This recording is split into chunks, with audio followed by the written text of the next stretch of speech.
जय हिंद, नमस्कार दोस्तों। आज हम लोग इस वीडियो में पढ़ने जा रहे हैं इसके सामान्य विज्ञान NCERT line by line. Video अच्छा लगे तो लाइक, सब्सक्राइब और शेयर जरूर कीजिएगा। चलिए तो वीडियो स्टार्ट करते हैं। जब एक ही किस्म के पौधे किसी स्थान पर बड़े पैमाने पर उगाए जाते हैं तो इसे फसल कहते हैं। फसल दो प्रकार के होते हैं, खरीफ फसल और रबी फसल। खरीफ फसल खरीफ फसल वह फसल जो वर्षा ऋतु में बोया जाए एवं शीत ऋतु में काटा जाता है। भारत में वर्षा ऋतु जून से सितंबर तक होता है। भारत में शीत ऋतु अक्टूबर से मार्च तक होता है। खरीफ फसल जून जुलाई में बोया जाता है और अक्टूबर नवंबर में काटा जाता है। खरीफ फसल के प्रकार जैसे धान, मक्का, सोयाबीन, कपास, मूंगफली, ये सभी खरीफ फसल के उदाहरण हैं।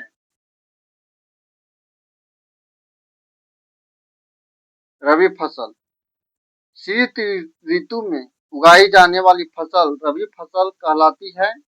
भारत में शीत ऋतु अक्टूबर से मार्च तक होता है। रबी फसल के उदाहरण गेहूं, चना, मटर, सरसों, अलसी, मसूर, यह सभी रबी फसल के उदाहरण हैं। जायद फसल यह फसल गर्मी के मौसम में उगाया जाता है। इसकी खेती रबी एवं खरीफ फसल के बीच में किया जाता है। इसमें मौसम गर्म एवं शुष्क चाहिए।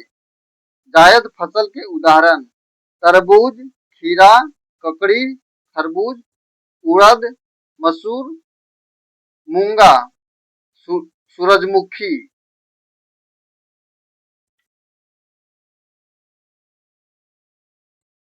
कृषि औजार हल, कुदाल, कल्टीवेटर, सीड ड्रिल। हल का प्रयोग जुताई एवं मिट्टी में खाद बीज को मिलाने के लिए किया जाता है। कुदाल का प्रयोग खरपतवार निकालने के लिए किया जाता है। कम समय में अधिक जुताई के लिए कल्टीवेटर का प्रयोग किया जाता है। सीड ड्रिल के सहायता से जुता हुआ खेत में बीज की बुआई किया जाता है। हल कल्टीवेटर को ट्रैक्टर द्वारा चलाते हुए।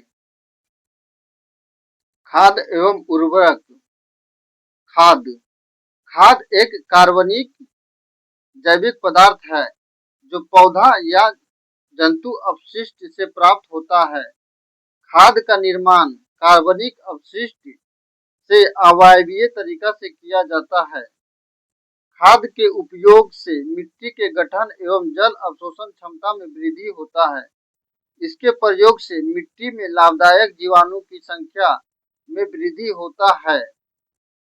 इसमें मिट्टी भुरभुरी एवं सनंत्र हो जाती है। इससे मिट्टी में गैसों के विनिमय आसानी से होता है।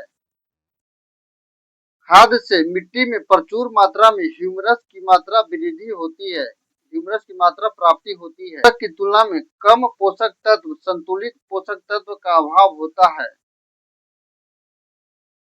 यह एक मानव निर्मित लवण है। इसका निर्माण फैक्ट्रियों में होता है। उर्वरक से मिट्टी में ह्यूमरस की प्राप्ति होता है। उर्वरक का प्रयोग से मिट्टी की उर्वरता में कमी आती है। सभी पादप पोषक जैसे नाइट्रोजन, फास्फोरस, पोटेशियम प्रचुर मात्रा में रहता है उर्वरक में। इसे संतुलित उर्वरक भी कहा जाता है। उर्वरक एवं खाद में अंतर। उर्वरक एक मानव निर्मित लवण है। खाद एक प्राकृतिक पदार्थ है जो गोबर एवं पौधे के अवशेष के विघटन से प्राप्त होता है। उर्वरक का उत्पादन फैक्ट्रियों में होता है। खाद खेतों में बनाई जा सकती है, जैसे गोबर एवं सड़े गले पदार्थ द्वारा। उर्वरक से मिट्टी को ह्यूमरस प्राप्त नहीं होता है। खाद से मिट्टी को ह्यूमरस प्रचुर मात्रा में मिलता है।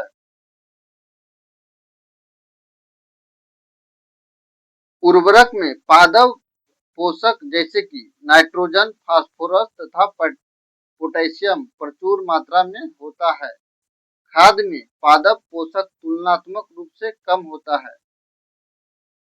सिंचाई के प्रकार: पारंपरिक तरीका, जहर पॉइजन, भूगर्भ छिड़काव तंत्र, ड्रिप तंत्र। यह सब देखिए सिंचाई का प्रकार है। बैल द्वारा सिंचाई, छिड़काव तंत्र, ड्रिप सिंचाई। इस विधि से जल बूंद बूंद करके सीधे जड़ों तक पानी गिरता है। कुछ एनसीईआरटी के महत्वपूर्ण क्वेश्चन जिसे आप लोग बहुत अच्छे से याद कर लीजिएगा। खेतों से खरपतवार हटाने को क्या कहा जाता है? निराई। खरपतवार हटाने में किस रसायन का प्रयोग किया जाता है? 2,4-D। किस मशीन द्वारा फसलों की कटाई के साथ थ्रेसिंग भी किया जाता है? हार्वेस्टर। बीजों को बड़े पैमाने पर भंडारण करना क्या कहलाता है? साइलो। अनाज भंडार साइलो।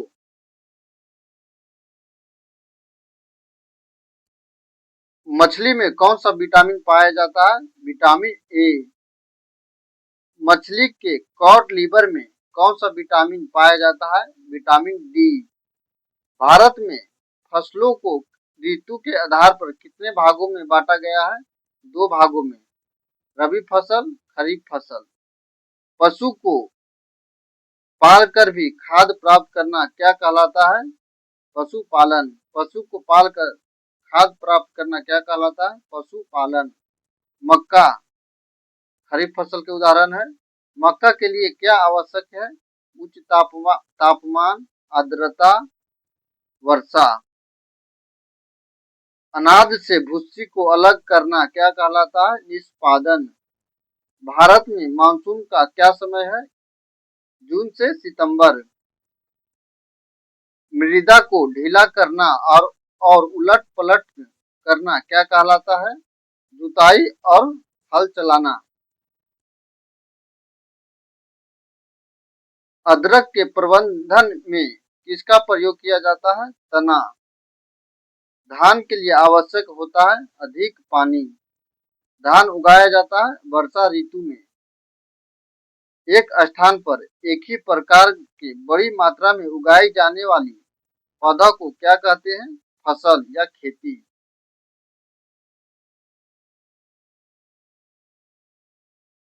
खेतों में फसल उगाने का क्रम है: मिट्टी को तैयार करना, खाद एवं उर्वरक का प्रयोग करना, सिंचाई करना, कटाई करना एवं भंडारण करना। क्षतिग्रस्त बीज जल के सतह पर तैरने लगेंगे।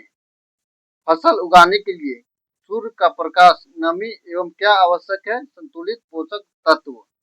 कुछ एनसीईआरटी अभ्यास प्रश्न, जैसे धान को शीत ऋतु में क्यों नहीं उगाया जा सकता है? धान को पानी की आवश्यकता अत्यधिक होता है, इसलिए शीत ऋतु में नहीं उगाया जा सकता है। यह केवल वर्षा ऋतु में उगाया जाता है। ए एवं सी दोनों सही है। एक स्थान पर एक ही प्रकार के बड़ी मात्रा में उगाए गए पौधों का खेती होता है या खेती कहते हैं। फसल उगाने से पहले प्रथम चरण मिट्टी की क्या किया जाता है? जुताई। क्षतिग्रस्त बीज जल के सतह पर तैरने लगेंगे। Option A. फसल उगाने के लिए क्या पर्याप्त सूर्य का प्रकाश एवं मिट्टी में नमी एवं संतुलित पोषक तत्व आवश्यक होना चाहिए? अभी कॉलम ए और कॉलम बी को मिलान करते हैं। खरीफ फसल धान एवं मक्का। रबी फसल गेहूं, चना, मटर। रासायनिक उर्वरक, यूरिया एवं सुपर फॉस्फेट, कार्बनिक पदार्थ, पशु अपशिष्ट, गोबर, मूत्र एवं पादप अवशेष। चलिए वीडियो को यही खत्म करते हैं। वीडियो अच्छा लगे तो लाइक, सब्सक्राइब और शेयर जरूर कीजिएगा। Thank you.